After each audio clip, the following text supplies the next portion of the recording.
The fluorescent lights of St. Mary's Medical Center in Portland, Oregon, hummed with their characteristic buzz as Marcus Thompson navigated the sterile hallways.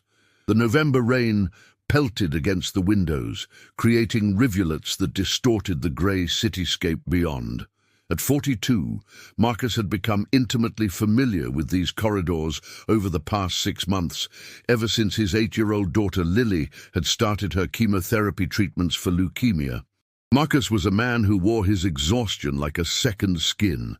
Dark circles shadowed his brown eyes, and his once athletic frame had thinned from countless sleepless nights and skipped meals. As a middle school history teacher turned full-time caregiver, he'd learned to sacrifice everything for his daughter after his wife, Sarah, had walked out 2 years prior, unable to handle the mounting medical bills and emotional weight of their daughter's diagnosis. "Mr. Thompson, Lily's doing great today," Nurse Rodriguez said warmly as Marcus approached the pediatric oncology wing. "She's been asking for you. Said something about you promising to bring her those cinnamon rolls from that bakery on Morrison Street." Marcus managed a tired smile. Never break a promise to an 8-year-old, especially one going through what she's going through. After spending 2 hours with Lily, reading her favorite book, and watching her drift into a peaceful sleep, Marcus decided to grab a coffee from the hospital cafeteria. The building was quieter than usual for a Thursday afternoon. As he walked past the rehabilitation wing, something caught his attention, a sound so faint he almost missed it.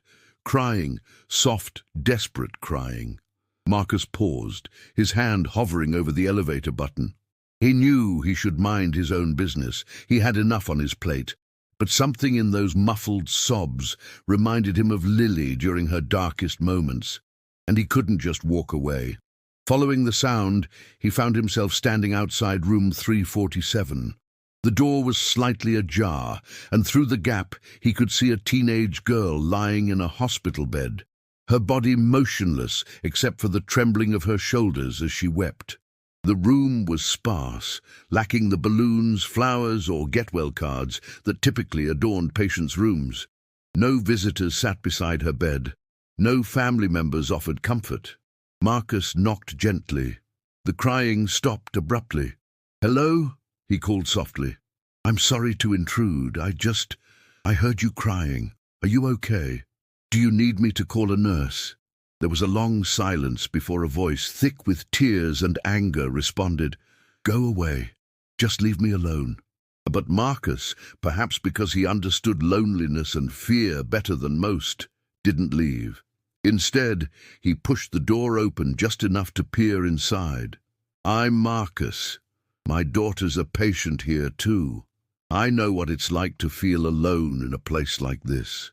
The girl turned her head toward him, and he could see her face clearly for the first time. She couldn't have been more than 16, with dark hair spread across her pillow and eyes red from crying. But it was the look in those eyes, a mixture of despair and defiance, that struck him most. "Your daughter has you," the girl said bitterly.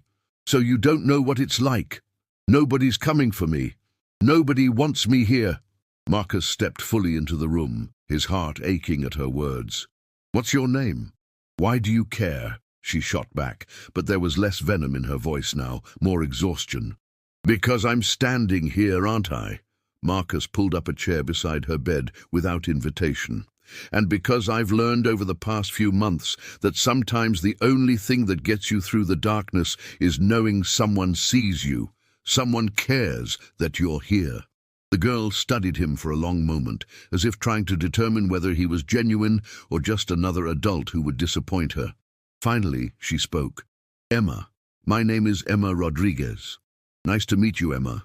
Marcus noticed the medical equipment surrounding her bed, the specialized mattress, the halo brace around her neck. "How long have you been here?"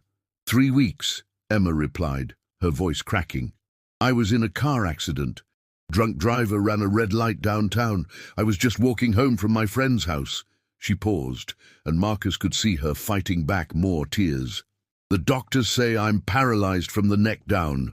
They keep talking about incomplete spinal cord injury and potential for some recovery, but I can't move anything. I can't feel my arms, my legs. Nothing. Marcus felt a familiar tightness in his chest, the same sensation he'd experienced when the oncologist had first explained Lily's diagnosis. That moment when your world tilts and everything you thought you knew about the future evaporates. That's terrifying, he said simply, not offering empty platitudes or false hope. I can't imagine how scared you must be. Emma's eyes widened slightly. Most adults had tried to reassure her with meaningless phrases like, "Stay positive," or "Miracles happen." This man's honesty was unexpected and somehow comforting. "Where's your family?" Marcus asked gently. Emma's jaw tightened. "My mom, she couldn't handle it. She came the first few days, but she kept crying and saying she couldn't watch me like this. She said she needed time to process everything. That was 2 weeks ago. I haven't seen her since. My dad left when I was 3. I don't have anyone else." "What about social services? Is someone—" "There's a social worker who checks in," Emma interrupted. "Ms. Patterson. She's nice, I guess. Talks about foster care options for when I'm discharged, about rehabilitation facilities. But it all sounds so clinical, like I'm just another case file." Marcus sat back in his chair, processing everything. Here was this young girl, facing a life-altering injury, completely alone in one of the most challenging moments of her life. His teacher instincts kicked in, the same instincts that had led him to reach out to struggling students over his 15 years in the classroom. "Emma, I can't pretend to know exactly what you're going through," Marcus began carefully, "but I can tell you what I've learned from watching my daughter fight her battle. Every single day, Lily wakes up knowing she has to face something scary: needles, nausea, pain, uncertainty. And you know what gets her through?" Emma shook her head slightly, the only movement she could manage. "Small victories and people who refuse to let her face it alone," Marcus continued. "Some days, the victory is just making it through without getting sick. Other days, it's smiling during a treatment. The victories change, but they're always there if you look for them." "I can't even feed myself," Emma said, her voice breaking. "I can't brush my own hair or scratch my nose if it itches. What kind of victory is there in that?" Marcus leaned forward. "The victory is that you're still here. You survived an accident that could have killed you. You're breathing, thinking, feeling emotions, even if they're painful ones. That's not nothing, Emma. That's everything." For the first time since he'd entered the room, Emma didn't have a quick retort. She stared at the ceiling, blinking rapidly. "Listen," Marcus said, glancing at his watch. "I need to get back to check on Lily, but I'm going to come back tomorrow. If that's okay with you." "Why would you do that?" Emma asked suspiciously. "You don't know me." "Because nobody should face something like this alone," Marcus replied simply. "And because I have a feeling you're stronger than you think you are. Sometimes we just need someone else to see that strength before we can see it ourselves." As Marcus stood to leave, Emma called out softly, "Mr. Thompson?" He turned back. "Just Marcus." "Okay. Marcus, will you really come back?" The vulnerability in her question nearly broke his heart. "I promise, and I never break my promises." Walking back to Lily's room, Marcus felt the weight of a new responsibility settling on his shoulders. He was already stretched so thin, juggling his daughter's care, mounting medical bills, and the constant fear of losing her.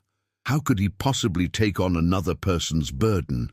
But as he looked in on Lily, sleeping peacefully with her favorite stuffed elephant tucked under her arm, he thought about all the nurses, doctors, and even strangers who had shown them kindness over the past months. The neighbor who anonymously paid their electricity bill, the teacher who organized a fundraiser, the nurse who stayed past her shift just to sit with Lily during a particularly difficult treatment. Maybe that's what being human meant, seeing someone who needed help and choosing not to look away, even when you had every reason to.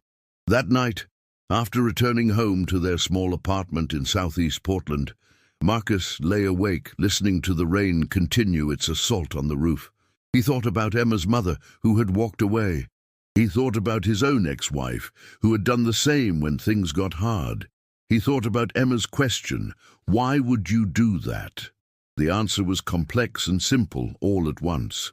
He would do it because he knew what it felt like to be abandoned.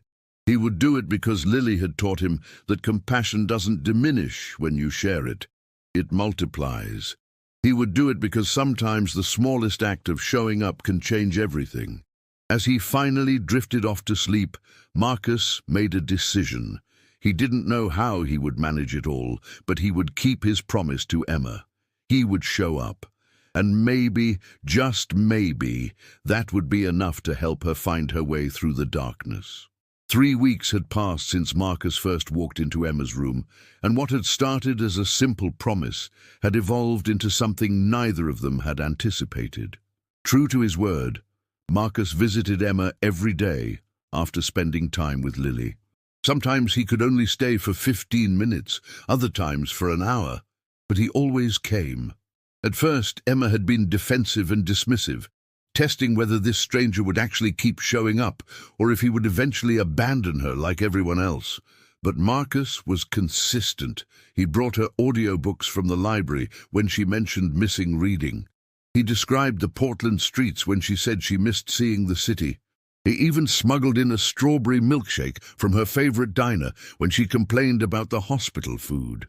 "You're going to get in trouble with the nurses," Emma said one afternoon, trying to suppress a smile as Marcus carefully positioned a straw at her lips so she could sip the forbidden milkshake. "Please," Marcus scoffed. "Nurse Rodriguez loves me. I brought her homemade cookies last week." Bribery, nice. Emma took another sip, savoring the taste of something that wasn't hospital-issued. "How's Lily doing?" This had become part of their routine. Emma always asked about Lily, and Marcus shared age-appropriate updates. He'd even brought Lily to meet Emma once, and the two had formed an unlikely friendship. Lily, despite her own challenges, seemed to understand that Emma needed someone to see her as more than her injury. "She's having a rough week," Marcus admitted, his smile fading. "The latest round of chemo hit her hard. She's been pretty nauseous."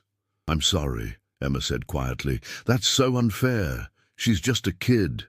"So are you," Marcus pointed out gently. "You're 16.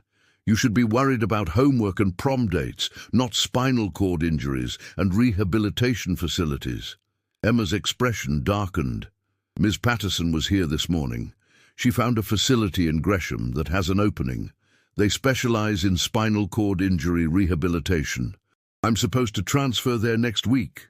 "That's good, isn't it?" Marcus asked, though he noticed her tone suggested otherwise. "You've been saying you're ready to get out of this hospital." "It's just another place where I'll be alone," Emma said bitterly. "At least here you and Lily visit. At least I have that to look forward to. Who knows if you'll be able to make it all the way to Gresham." Marcus set down the milkshake and pulled his chair closer. Over the past weeks, he'd learned to read Emma's moods. Beneath the anger was always fear, and beneath the fear was a desperate longing to matter to someone. "Emma, I'm going to tell you something, and I need you to really hear me," Marcus began. "The past 3 weeks, coming to see you hasn't been an obligation. It's been a choice, one I've made gladly. Do you know why?" Emma shook her head slightly. "Because you remind me why I became a teacher in the first place," Marcus explained. "I got into education because I believed that every kid deserves to have someone in their corner, believing in them even when they can't believe in themselves. I had a teacher like that once, Mr. Chen. I was going through a tough time when I was 14. My parents were divorcing. I was angry at the world, failing my classes. Mr. Chen didn't give up on me. He showed up every single day and made me feel like I mattered. "I'm not one of your students," Emma muttered, but her eyes were glistening. "No, you're not," Marcus agreed. "You're someone who got dealt a really terrible hand, and you're scared about what comes next. But here's what I see when I look at you. I see someone with fight in them. You could have given up completely, but you haven't. You argue with your physical therapist, which annoys her, but I think secretly she respects it. You're working on regaining movement in your fingers, even though it's frustrating and slow. You remember details about Lily's treatment schedule and ask me about her appointments. That's not someone who's given up, Emma. That's someone who's still in the fight. Tears spilled down Emma's cheeks. "I'm so scared, Marcus. What if I never walk again? What if I can't do anything by myself? What kind of life is that?" "A life that's still worth living," Marcus said firmly. "Look, I'm not going to lie to you and say everything will be perfect or that you'll definitely recover full mobility. I don't know what the future holds, but I do know that you're more than your body. You're smart, you're funny when you want to be, and you have a lot to offer this world, wheelchair or not." "Easy for you to say," Emma countered, but there was less venom in her words now. "You're right. It is easier for me to say because I'm not the one living it," Marcus acknowledged. "But I'm watching my daughter face her own mortality at 8 years old. I've had to learn that sometimes the bravest thing we can do is keep going even when we don't know how the story ends."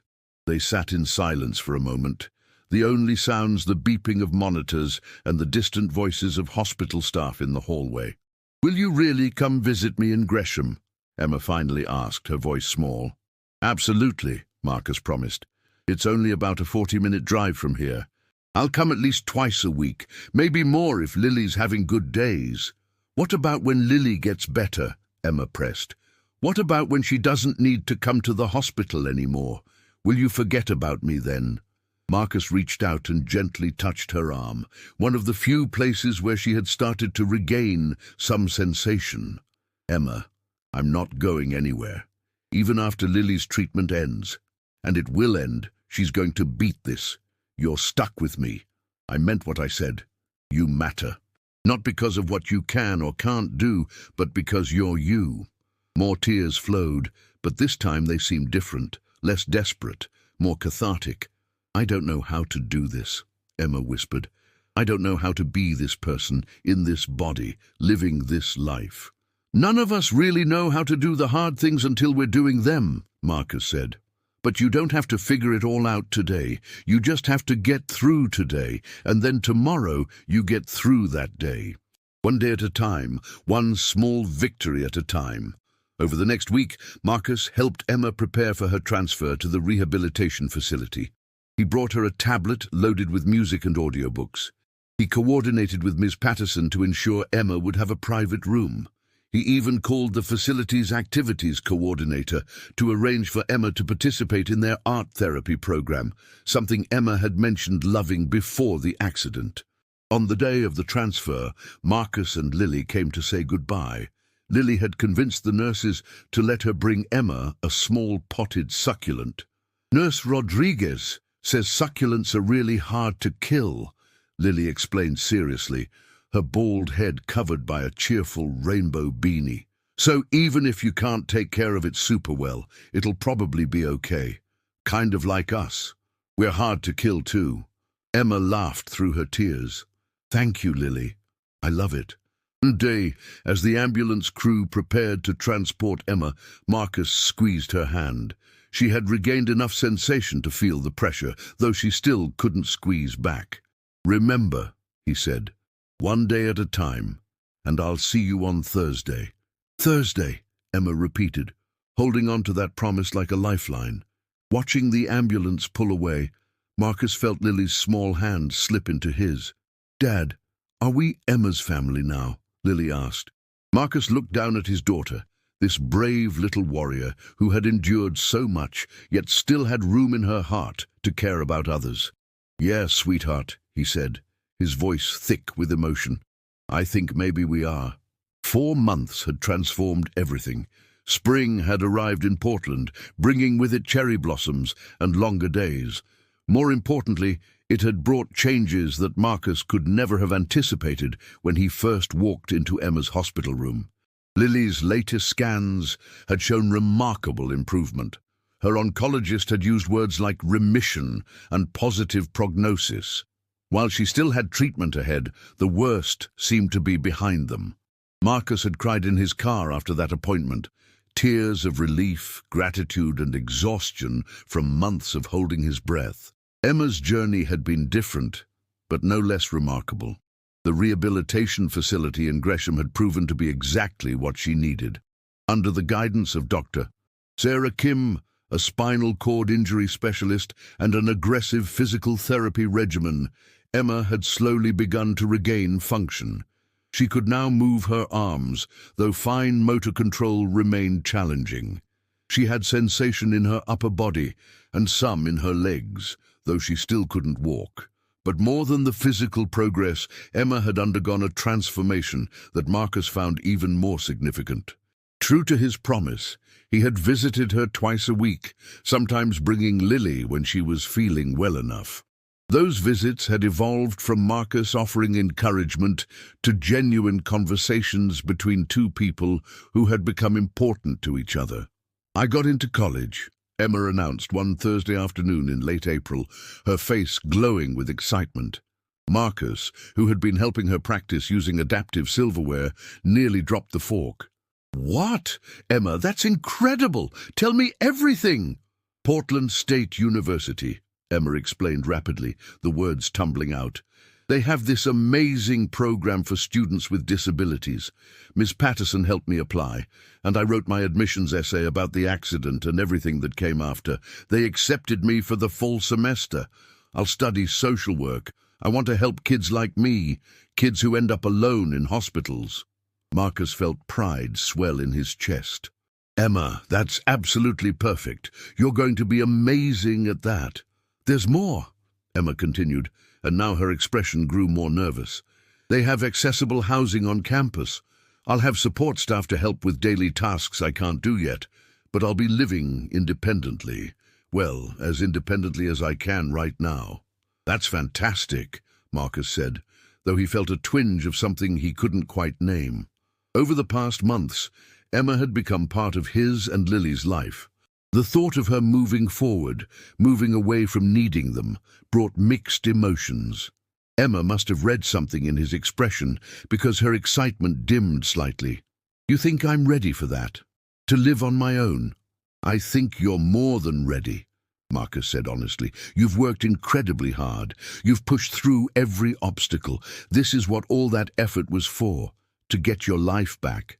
"But it's not the same life," Emma said quietly, her old fears resurfacing. "I'm still in a wheelchair. I still can't do so many basic things by myself." Marcus moved to sit directly in front of her wheelchair. "Emma, do you remember what I said to you that first day? Every day has victories, even if they're small ones.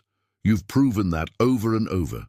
You're getting ready to start college. You're pursuing a career path that will help other people.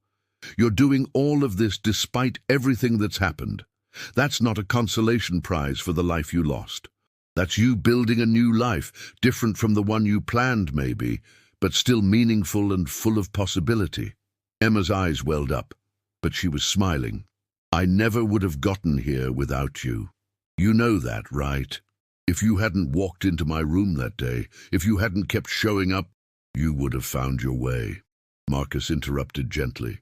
"Maybe it would have taken longer. Maybe it would have been harder, but you have that strength inside you. I just helped you see it. I don't want to lose you and Lily," Emma admitted, her voice breaking. "You guys became my family when I didn't have one. And we still are," Marcus assured her. "Emma, family doesn't disappear just because circumstances change. You're going to PSU, which is what, 30 minutes from my apartment? You think we're not going to visit? You think Lily's going to let you go without seeing her? That kid talks about you constantly." "Really?" Emma asked, wiping her eyes with her forearm, a motion that had taken weeks of physical therapy to achieve. "Really," Marcus confirmed. "In fact, I've been thinking. I know you have support staff arranged through the university, but what if Lily and I became part of your support system too? We could help with things like grocery shopping or just hanging out when you need company. No obligations, no pressure, just being there." "You've already done so much," Emma protested weakly. "And I'm choosing to keep doing it," Marcus said, "because that's what families do. They show up. They keep showing up." 2 weeks later, Marcus and Lily attended Emma's graduation ceremony from the rehabilitation facility. It was a small event, just a handful of patients who were transitioning out of full-time care. Emma received a certificate and a standing ovation from the staff who had worked with her daily. Afterward, Dr. Kim pulled Marcus aside while Lily pushed Emma around the facility's garden in her wheelchair, the two of them laughing about something. "Mr. Thompson, I wanted to thank you," Dr. Kim said. "Emma's progress has been remarkable, but not just physically. Her mental and emotional state when she first arrived here was concerning. She was depressed, uncooperative, sometimes even hostile. Your continued presence in her life made a significant difference." "I just showed up," Marcus said, uncomfortable with the praise. "You did more than that," Dr. Kim insisted. "You gave her a reason to keep fighting. You know, we see a lot of patients with spinal cord injuries. The ones who do best aren't necessarily the ones with the mildest injuries. They're the ones who have strong support systems. Emma didn't have that until you provided it." Marcus watched Emma and Lily in the garden, his daughter's laughter mixing with Emma's. "She gave me something too," he said. "She reminded me that even when you're going through your own hell, you still have something to offer others. Helping Emma helped me get through Lily's treatment. It gave me purpose beyond just surviving." "Well, whatever the dynamic, it worked," Dr. Kim said with a smile. "She's going to face challenges ahead, but I have confidence she'll handle them." That summer became a season of new beginnings. Lily continued her maintenance chemotherapy, but she was strong enough to attend a summer camp for kids with cancer. Marcus returned to teaching, taking a position at a nearby high school so he could maintain flexible hours for Lily's appointments. And Emma prepared for college. Marcus helped her move into her accessible dorm room in August, along with Ms. Patterson and a couple of staff members from the rehab facility. The room was specially designed with lowered counters, a roll-in shower, and other modifications to support her independence. "This is really happening," Emma said, as they finished arranging her belongings. She sat in her wheelchair near the window, looking out at the campus where students were beginning to arrive for the new semester.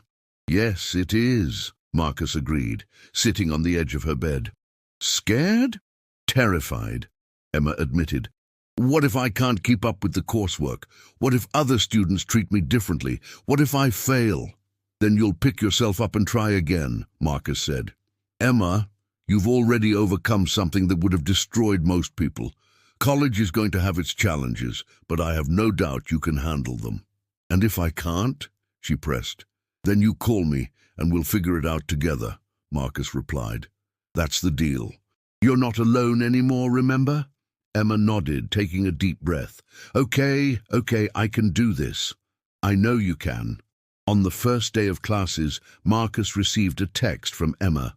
"Survived my first day. Professor actually called on me in class. Didn't know the answer, but didn't die from embarrassment either. Small victory." Marcus smiled and texted back, "The first of many. Proud of you." Over the following weeks, Emma began to find her rhythm. She joined a disability advocacy group on campus. She made friends with her roommate, a deaf student named Monica who was studying engineering. She struggled with organic chemistry, but excelled in her introduction to social work course, and through it all, Marcus and Lily remained constants in her life. They came for dinner once a week, with Marcus cooking in Emma's accessible kitchen, while Lily and Emma worked on homework together at the dining table. On weekends, they sometimes went to movies or explored Portland's various neighborhoods in Emma's adapted van. One evening in late October, as they sat in Emma's dorm room eating takeout pizza, Lily asked a question that had been on her mind. "Emma, are you happy now? Like, I know you can't do everything you used to do, but are you happy?" Marcus started to intervene. "Lily, that's a pretty personal question." But Emma held up her hand. "It's okay," she said, considering the question seriously. "You know what, Lily? I am happy.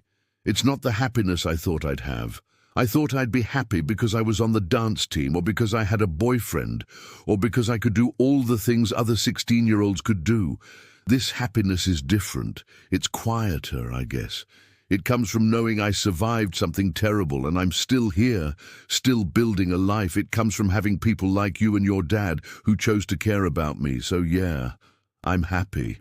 Maybe not always, maybe not every single day, but overall, yeah, Lily seemed satisfied with this answer and returned her attention to her pizza.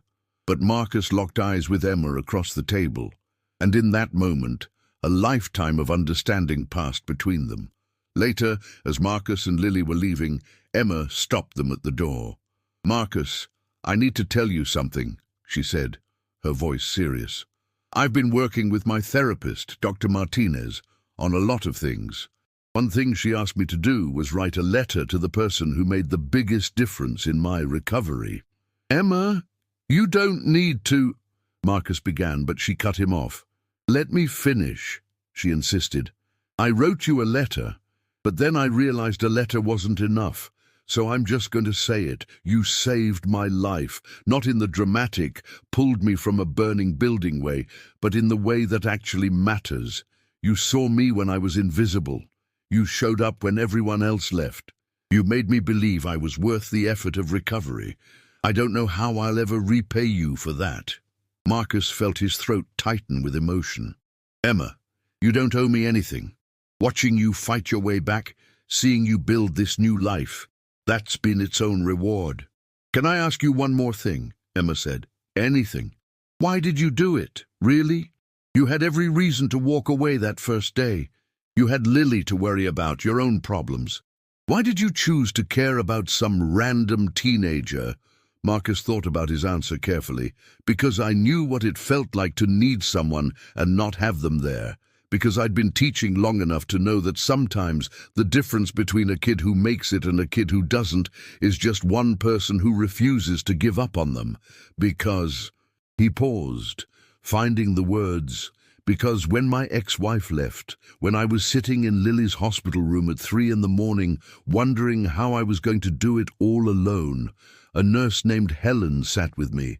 She didn't have to. It wasn't part of her job. But she sat with me for an hour and told me about her son, who'd survived leukemia 20 years earlier. She gave me hope when I had none. And I realized then that we all have a choice. We can be the people who walk away when things get hard, or we can be the people who stay.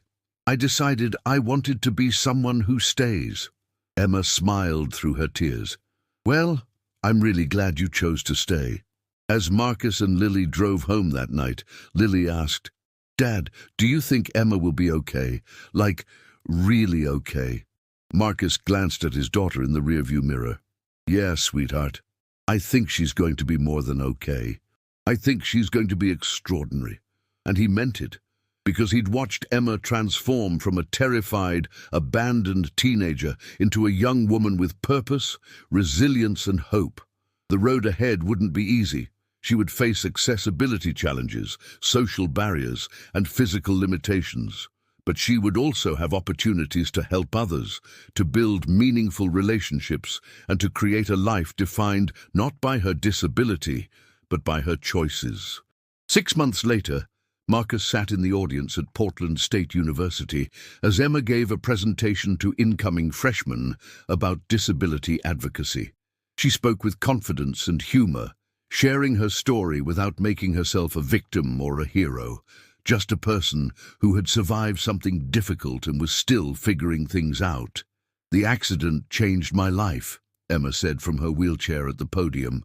"It took away my ability to walk, to do a lot of things I used to do without thinking. But it also taught me something important. Our lives are defined not by what happens to us, but by how we respond to what happens. I had a choice after my accident. I could have given up, stayed bitter, focused only on everything I'd lost. And for a while I did that, but then someone showed me that I could choose differently. Someone taught me that small victories matter, that progress isn't always linear, and that asking for help isn't weakness. It's courage." As Emma continued her presentation, Marcus felt Lily squeeze his hand. His daughter had been in remission for 8 months now, her hair growing back in soft curls. She still had regular checkups, would for years to come, but the worst was behind them. "That was really cool, Dad," Lily whispered. "Emma's helping people just like you helped her."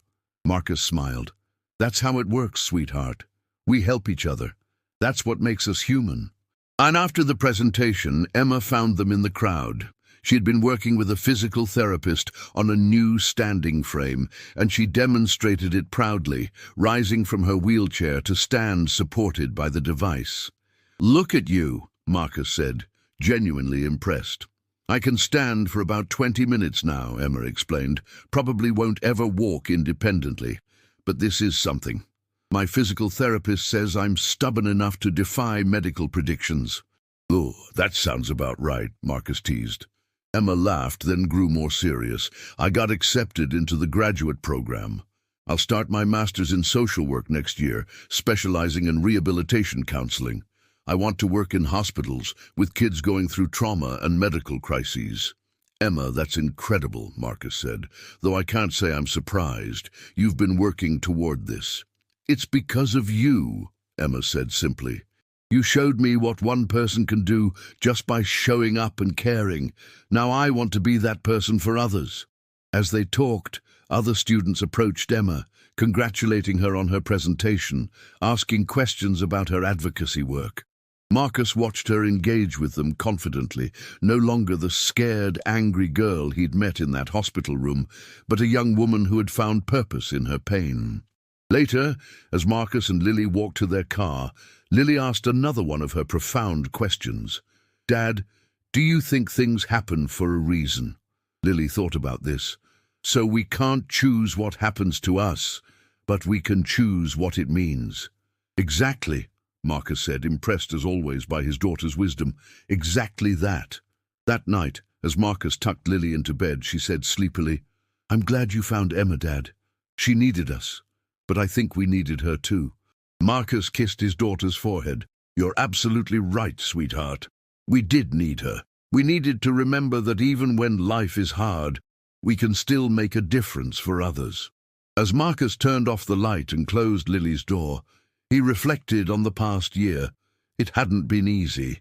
There had been setbacks with Lily's treatment, frustrating days when Emma was struggling with her recovery, moments when Marcus wasn't sure he could keep it all together. Marcus pulled out his phone and sent Emma a text. "Proud of you today. You were incredible."